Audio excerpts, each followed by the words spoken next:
नुमिदांग वायरमगी Pung मंगागी discussion ama ekoi impact tv da kaurakpani adu kaurakpaga loina party gi leader singna aise congress party gi mihuta moina youth leader moina aise thabani numittu da ojarinku amadi bjp gi spokesperson aigi yamba suresh kumar da loina na ekoi se panel du da phaminai to magi party gi oiba wakhalon ganatantri gi oiba right aduga loina na wakhalon se phongdok chabni phongdok pada last ki part ta kitang second kunnama adwai mukki chang da ibani kitang phone kitang kangkhat nei kari gino hai madudi debate ama oina ibani kangkhat na ki adubu maduda personal oina kem leina banate madu hek loi baga aikoi cha thakmi nei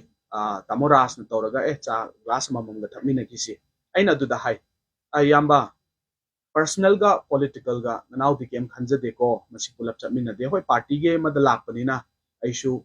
koi party defend tau da ya de yamba su yamba party defend tau da ya dam ni na koi ngangna bani masida koi kai gum yama tagi malum thamna gum si ma so hai adum leike adu ma se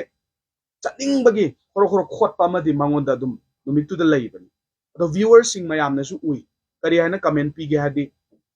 bjp spokesperson asina middle of the discussion da ma message thai hana mayam na dum hai ne atu di ai khang de dum mayam na viewers sing na comment pi bi be wani ado numisida ma je ta yam chatninge adai cha je ai tharoi na ma je kitang sip amani di tawramaga chakhrabani even magi diary mana purapa diary jibo ma kautho me adubu ai koi gi wakal da dum kem khande aiju yama suresh kumar chakhram matungda adu ama haijage yama suresh kumar je amarom da di ai gi best friend gi mane gi hek machan ma se adu mai tawraga ma kumgra matungda ma hek thokki baga aiju thoge na thora kanjida ai se impact tv gi staff na ngak ta ngai kho aina chief editor gi room dai je pusan bani aina khalli sina impact tv dai de ahan balak bani ahan bai gi panel discussion haidi phamina raga taw bai gi ahan bani aduna aingon dai kari gum wari sananing dana aingon da kari gum pauta khara pining dana oja aduna ai je kausan bani na khallai je phamma leye minute 10 mamu phaming ai jida change staff khara changa ga moina ashidi yam phajadre na hai aina kai dawrage na haraga bjym gi team mayam ama makhada impact tv gi ground gi akoi besida ai phuna na ba leire na hai ai kari gi no moi ai phu doi je hai bne ado moi di pre plan popilal ja amuk tang di phurage amuk tang di nai rage ha je moi gi wakhalon da leiram ne ba pre plan ne ba moi gi se kari gi pre plan no haraga di ai khoi gi ai di mi ju lak pu natte ai di ai gi inao malem hai ne youth congress ki inao maga lai sem ba hai baga ai gi friend chamananda khoi mari khakta chat pane moi ju tongan na laksa bane ai di adumai tau gani har ga ai ju mi mayam pura ga ngathok chana ba chalam ba yae ba ai di khangdam ne khoi mi amani khak chat minare ado adumai tau je masi makti phajade ra kari makti moi pam ba no kari gi no moi smain tau ri je na haira kanjida minute 10 kun khara helap thamma kanjida ai khoi gi city gi youth congress ai yamba ton na phone tawre Popilal lao kumdaro kaisu tawraroi lao khoi dum chatminarse hana adu staff sing na ngakang dingai bi ko dai na khame adu idi kaisu tawraroi habne na fare dudi chalage oja yam nungai re kai ke oraga su am section na chat ke hana yam basina ai je putharaga khoi mi ahum mari khakta se kumdar akanjida asomgi more dukan lomgi kaino je da gali da gi thorak pani more dukan lomgi da thorak kanjida ojike ai gi inau alex ma si chenjalak pane ba ingon tamna moi mi ame ai tamna chenjala mana kinna tawrak pani kinna sura kanjida moi khulai su yawi adum bhap ta he khoina kinna surak pujida yamba ton je tawraga naha amani sina ma si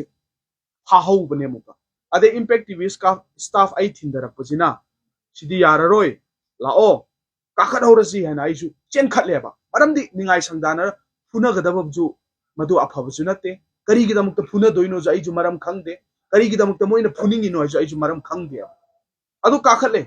kakhala kanjida moi je tan khalaga even impact tv gi staff ta moi dhamka ta weba kari dhamka ta gyara kadi staff kharana mathak ta gira makha de gira video footage la hoba male adu gi footage yam thuna ka thalu natra kadi noi ja phabu roina haiba mal adu dagi staff sing ju media house su saubadagi amju bau yaunare pause amju gi akoi gi representative senior hansing mayam ama lai amju gi mayam ama la aba matung sida akoi gi party leaders mayam fauna re si tore problem tho e haibadagi di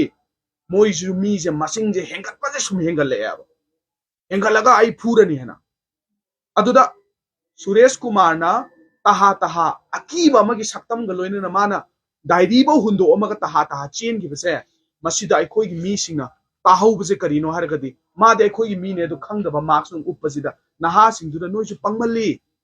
ma tumina tok kumda halaga tok tawra mo yadra aduda loira ba pot tu daina ma haya ado kona Suresh Kumar jam ka kau bane ba nang lakta ba yaro Suresh Kumar har kanjida Suresh Kumar ga BJP ge vice president maming di khangde adu ba ai dharma kai badi tawjaroi numitu da lakpa vice president dudi he was so gentle mayam phaba mini yam phajana wari sanai ibani Suresh Kumar je kakhalakpada pakhatpagi saktam galoina pakhale ai chin thi ba haibana tesidi adu akoina kem hangdringai da Suresh Kumar na kari hai geraga mayam na di aina injan ba malam gani aina injan ba natte haye adu di karino akoina Suresh Kumar ni injan lejo haibu natte man oina sindokchare haidi puran bana kokta napi pa haibi phibam da tawchale aba ai wangang de tumina lay adu da ina haibne brother Suresh nasai gi do kaisu problem lay badi natte masida tawri se ai di khara phajade adu de vice president du jahe brother mayamba mabu Alex haribu nupa macha aina junung sijariba political gi ideology tongan ba leiraga su ai mabudi ai aphaba mi amadi oheningi maramdi Alex haribu nupa macha ja hana so ingonda phone ga tawraga namka tawba yam leikhre ba ingonda yamba helmet phazan uppa chatpiyu kaya khudong thiba nangakpadi yai gaina ai gari daga tanarakhiba kaya no yawrabani akhoi gi team jina adumai tawraga numitchida aina phazana haibase vice president brother yaragadi Alex to phone tawraga orsu inakta laaga oraga so ingonda yamba ai kitang wakal saugibana maroma tawgre warau bigano dang haibada ai mabu ngakpi gani hena numitu da amju gi yawri impact ki staff mayam yawri police yawri moi mayam mangda ai si masi haibase makhoi su sakhi oi gani aba adubu hojiki vice president don e brother kai ke oraga su wari di yam chawtho halagum si adum sida kaino tawbina tawbiro mayam na su map tawbiro hair kanjida ngahak leraga BJYM की president बारिश से लाख बने बारिश से लाए हरे बारिश ला अकान सिदा मा कई कइनो याम हाई आई वाजु ngang de ai khumju khumbi de ai tumina tum lei maram di pre plan tawraga Popilal hana na ba tawraga la le na hairaga karino ba ina khumdoise adu ai tumina lei ai sauju saurudre hare wari je loisanare ga baris koi chakre panel da phamba youth congress ki leader ama police na president की quarter बाउ Thinley honourable president की personal escort तौर yum बाउ थिलक पा हाइबसिबु गणतंत्र चटप लेबाक अमदा तौ हइब थबक ला हाइबनिदा आइसे लंबी द खुदोंग थिब याय मरम दि मोइ की चथरिबा थवोंग सिना आइजे फरक तागिब याय हने युम बाउ थिल्ले एबा मसिने बा खोइने याम किरिस फरे आदा इम्पैक्ट टीवी दु द वारी लोइरे हाइब तारगदी करी की दमकता बारिसना मसागी पर्सनल अकाउंट दगिम कनु मिदांग दुदा किनगी महाउ दो कमाई तौगे याम हाउरमगनी खुबा की महाउ दो कमाई तौगे याम नारमगनी करियम नरी तो कईगिनो हाइबनिदा मासु पार्टी अमगी यूथ की प्रेसिडेंट नतब्राबा पार्टी अमगी यूथ की प्रेसिडेंट ओइरगा करीगी दमकता वारी फजना कॉम्प्रोमाइज तौबगी फिबम द लाखरबा पोट अदुदा माना करीगी दमकता अइंगोंदा अदुमाइना तौसली इनो हाइबसिनेबा अइना कइनो याम नंगा इसे अदुदे नोंगालगा खोई पुलिस से कंप्लेंट चले मसी थौंग चथबसिदि नुंगाइते कई के ओरगा सु मथंग द पैनल करी का चलम दारे खोई पाव हाइजरके कितंग प्रोटेक्शन पीबीयू कितंग सेफ गार्ड तौबियो हना खोई हाइएबा अदुगु नुमिसिदा यूथ कांग्रेस के प्रेसिडेंट खल्लबा मतुंगसिदा मयाम गा इसे सेलिब्रेट तौमिनदना अतोप तोपा मीडिया हाउस दा बाइट पीदना अदुदे आरके प्रोडक्शन के इंटरव्यू पीदना पुंग तरे ता दौरेबा अदु लोइबदा adu loibada ta daura matung sida khoi myam jara out yamna khut soknar ga iji yum halakpa matam sida angang sing chak cha to olerame angang sing pung 9 da chak cha bani chak cha to ga study timing da moi lairik pa ba hore ai yum yorok pada pung 9 kitang hele maram di yum lak pada aswai da su mi khara thengnai adum unai ai gi mi sing harau na khut sok minai dukan da khoi harau na changmin na ga wari watai sanar yum yorok pada pung 9 ga min kun na doi tare ai gi CCTV footage na madu sakhi ne angang sing lairik paminare ga manak nak pasida lai harau busu lai banina pung tara da tumgadabse pung mapan minute yangkai adwai da angangsing aina changhalle ba ngasi di no minute tara mai tension birage chango aina changhalle changhalla matung da aise gari da aise sum phamaga ngakang potharaga aise phone wari sanaraga layeba aigi near and dear one ga phone wari sanaraga layba kansida lairau bse ngakang yengu ge ngang tumhallabni na haina thora ga aise blanket macham illaga somaning som da thoga aise si lambi dagi lairau bse yenga laybani lairau bse yenga layring aise da police ki team mayam ja aigi yumda thaujalakpani na kanana pakhatloi doino ba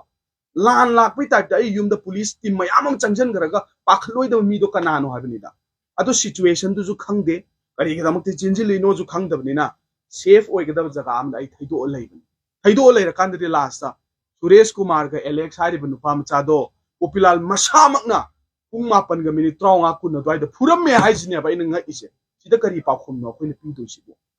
ade no ngala ga police ki team mayam ma ai yum sida chathare numidang du da ai yum da pung ani hena re chathare ai yum da re chathab du nupi macha gi ka khangde kari ka no khangde ekta pochai thugai be yaba shegai be yaba chakhai be yaba chakhai biram badagi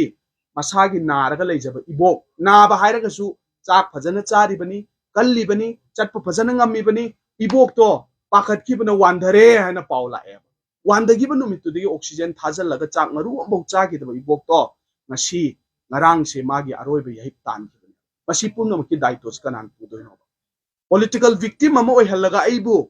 aigi imungi neren derwon kaina halabane ba makoi gi aranba propaganda Popilal je masi para tambi da yade hai na aina makphu bani hai bi aranba propaganda do na mara moraga aigi di ibok sire aigi imani ipani hai na sakcha ba aigi ibok to moina sire hatok pire ba masi kanada no ba aina teng thara huji kap to je kanada no ba ibok na nara leiringai da police na hanjan tawra leirabni na ibok ising drop ama bo ai in bangam gi de seba taw bangam gi de maram di tathari ba mayam tawbiri ba mayam se adu ba aina haijaning badi ai makhoi da warau ba karisu leitre warau bagi mathau ju tadre nakhoi gi imungda angam mathau singbu oiro serana ba propaganda sandoi bi inaw singbu oiro nakhoi na sam tang repent tau jaro noina tawri bu lale habdu di ai khangan ningi ibok ta politics tau banate asi serana na dumba propaganda ju sandok pigno ai gi imung siri bani nakhoi gi thong duna maram oraga adu ba ai warau bagi mathau ju tade waju warau de karim ta ai saujade nakhoi gi imung dadi nakhoi gi ima ipa leiriba ichin naw leiriba nakhoi gi leijariba mayam do madudadi noi gi punsi de asium thaudok che thok tabo oisanu haina ai masigi bor se pijari yam thank you aduga ai gi damakta mayam wabiriba ai gi damakta pray to biriba ai gi damakta chen chongdana hotna biribi chilaw mayam busu ai amamam tangoina thagat pangamdragasu ai gi family gi taraftagi ai gi layoi karaba ibokki awai duna harauna potha jana nabi damakta mayamda hagat chari haiba wahi sesu